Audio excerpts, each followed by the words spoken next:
We've been discussing the Spurs' new schedule for the 2022-23 season, but what do fans have to say about the new slate? You are Locked On Spurs, your daily San Antonio Spurs podcast. Part of the Locked On Podcast Network, your team every day. Welcome back to Locked On Spurs right here on the Locked On NBA Network. I'm your host, Jeff Garcia, Spurs writer for Kens 5 San Antonio. Glad to have you back. Hey, happy Monday.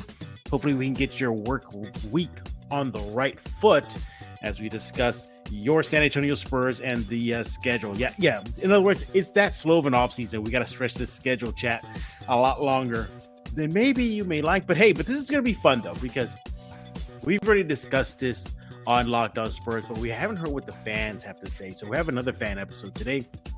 Fans are going to be weighing in on the new schedule.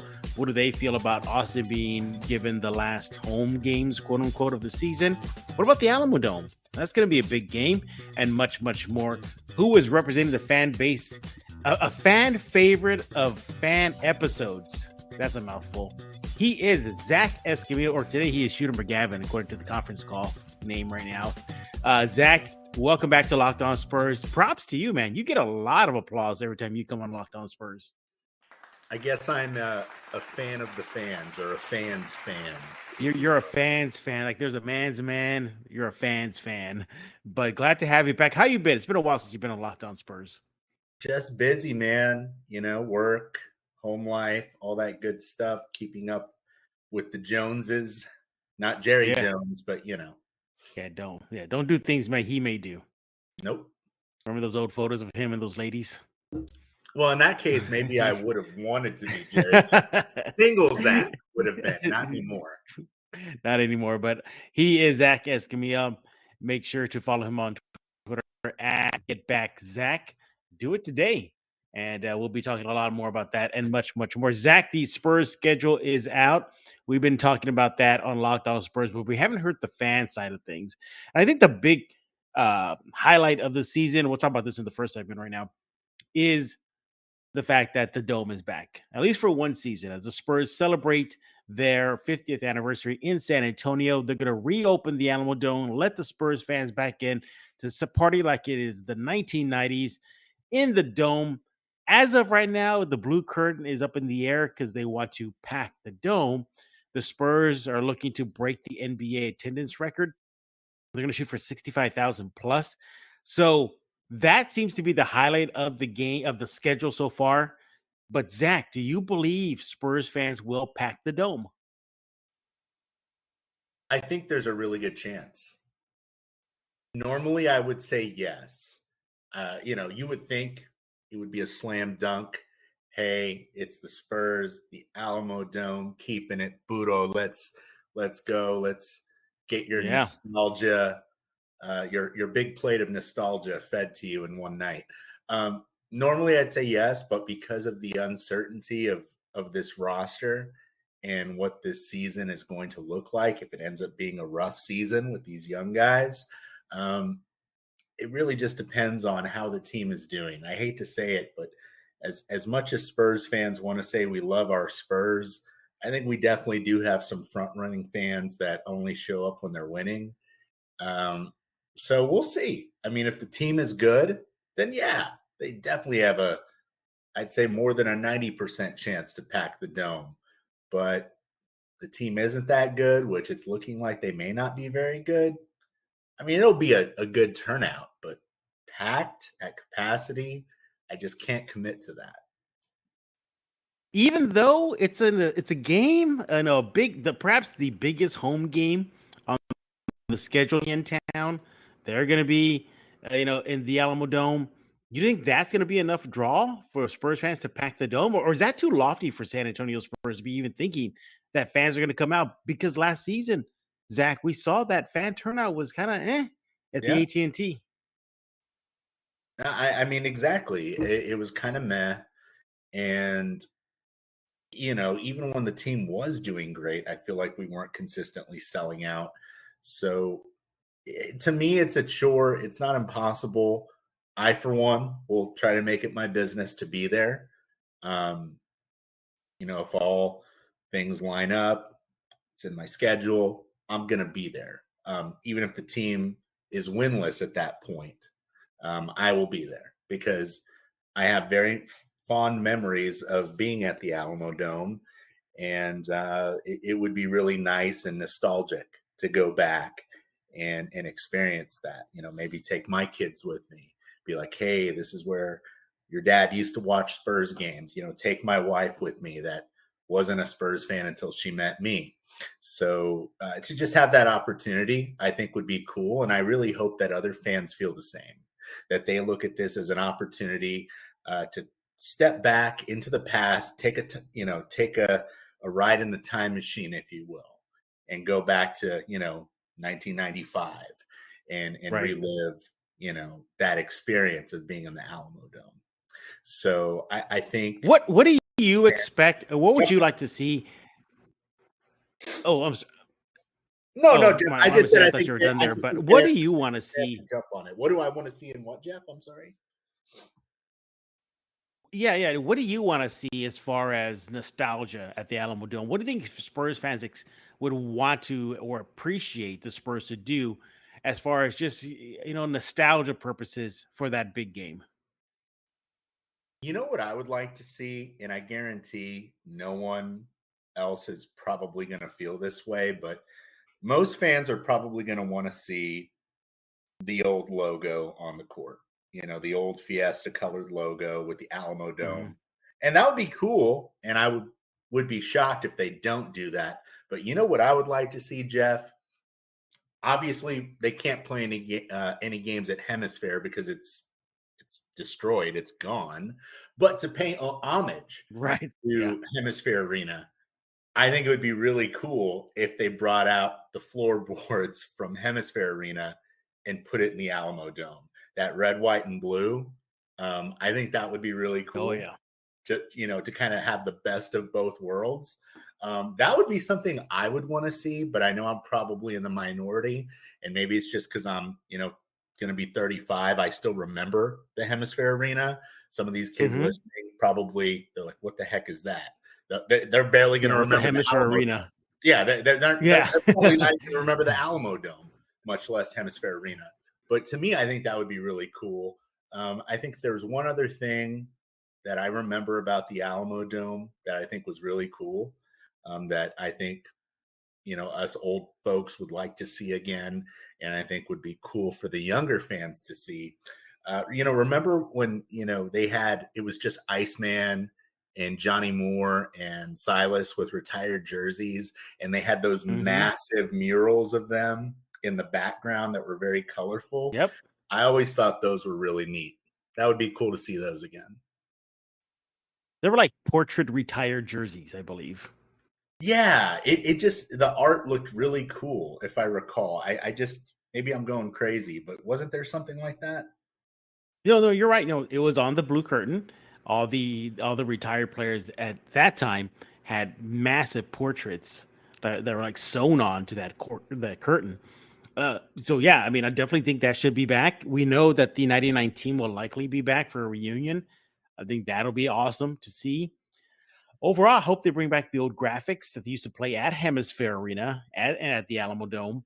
I would love to see well, we know they're going to be wearing a Fiesta jersey. That's obvious.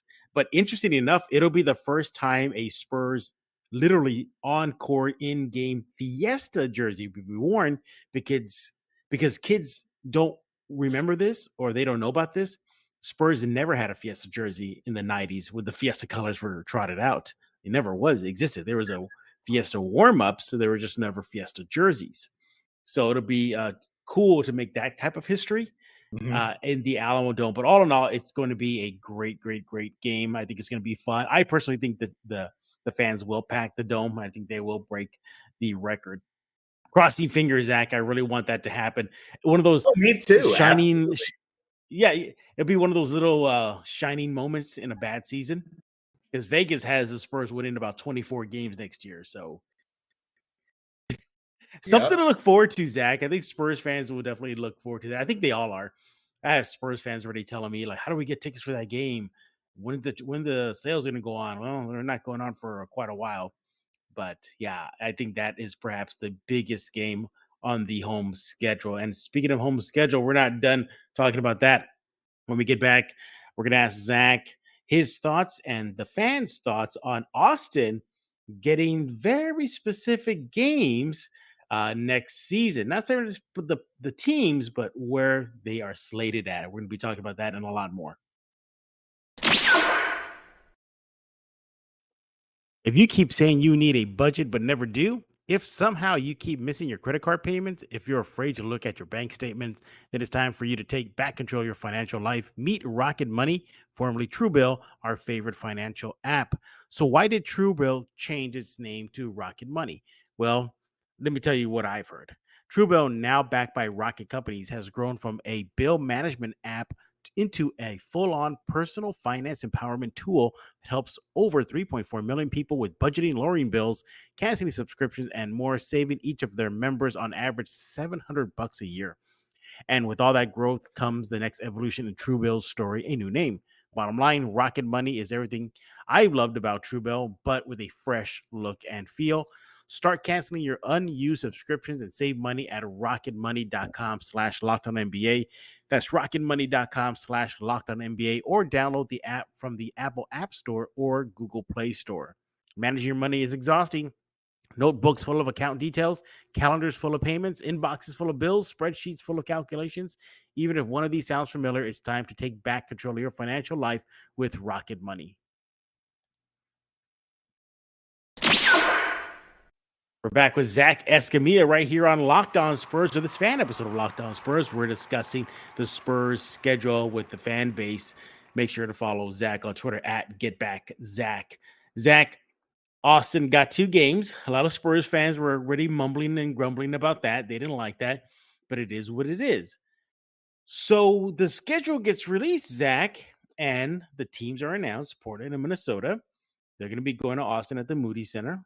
Fine. It's not like it's the Warriors or DeJounte's Hawks coming back. Okay, fine. Get yourself the Minnesota teams and Portland teams, Austin. But it's where those teams, or their games, I should say, are given to Austin. They are the last 2 quote-unquote home games of the season.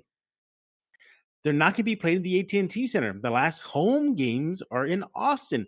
Zach, do you have an issue with that? Do you think fans have an issue with that?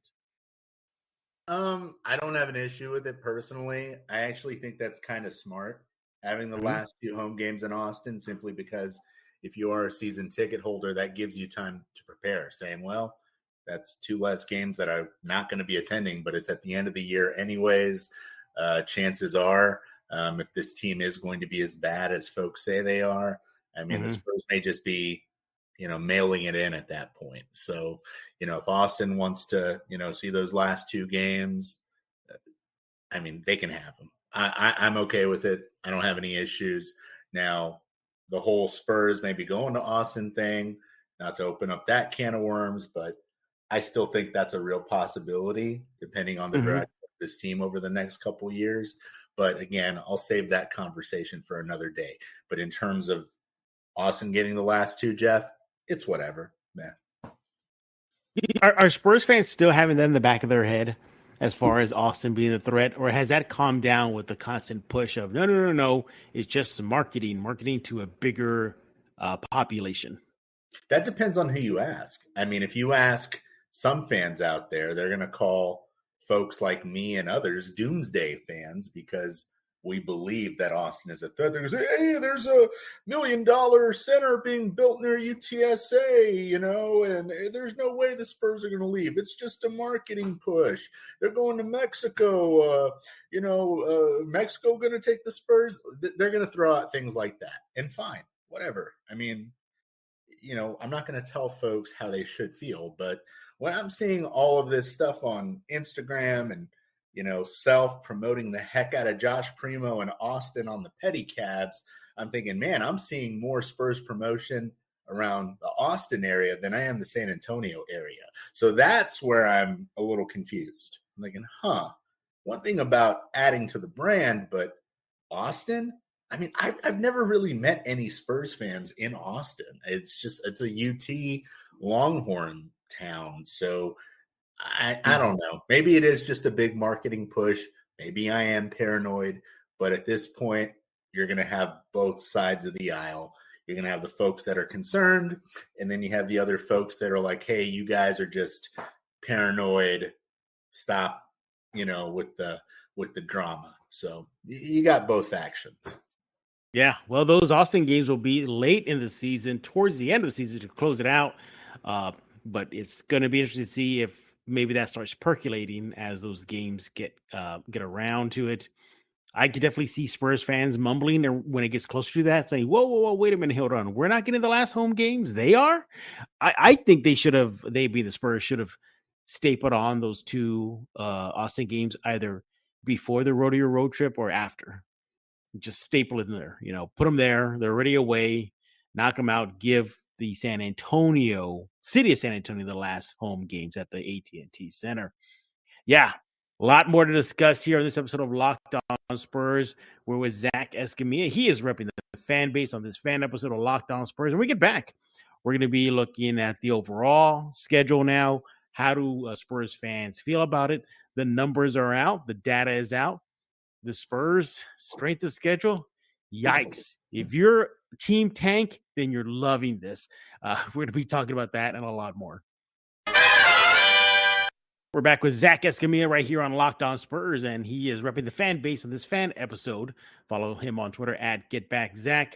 Zach, let's go ahead and look at the overall schedule now.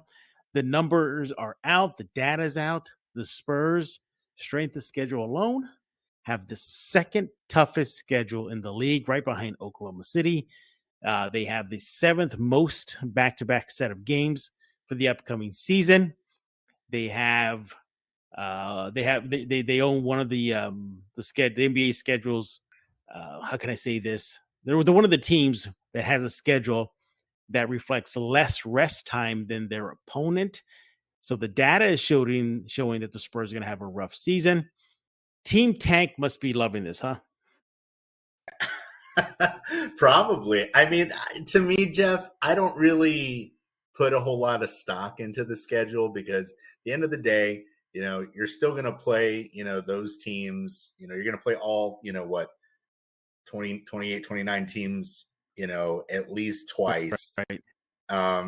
To me, it doesn't really matter when you play them. I mean, you're going to have to play them at some point.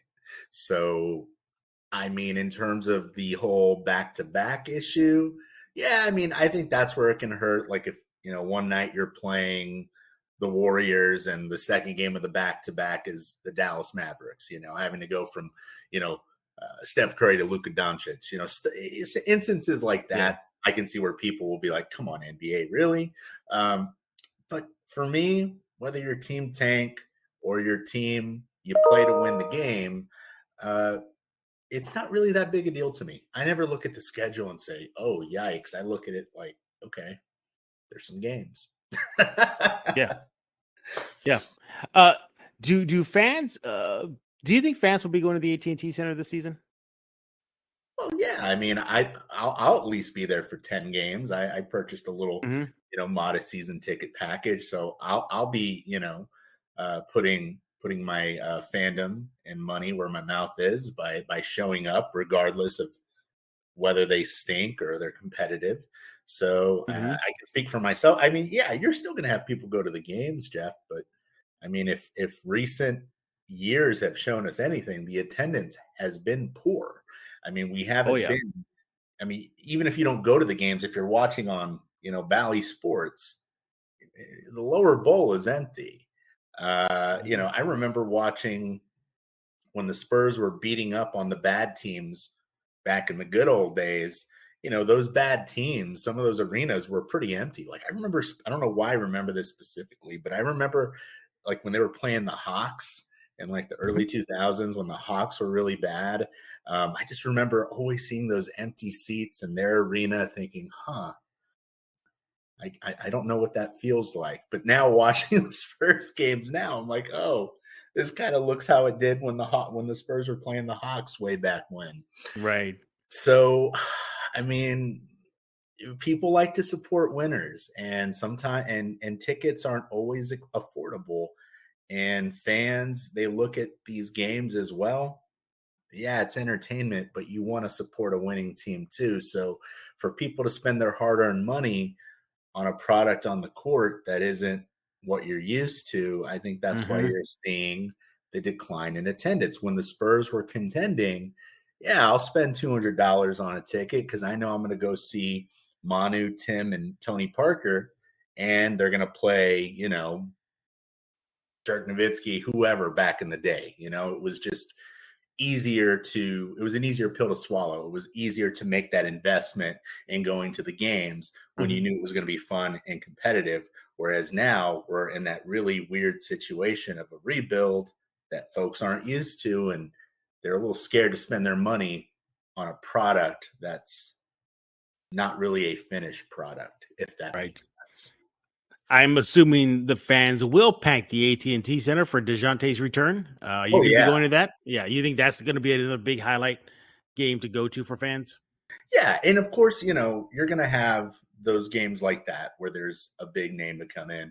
The Lakers are always a big draw, whether LeBron or anyone is on the team. It's just we have a lot of Lakers fans here in San Antonio. I hate it. Most Spurs fans hate that, but it is what it is. So there are going to be some teams that come to town where the AT&T Center is going to be packed.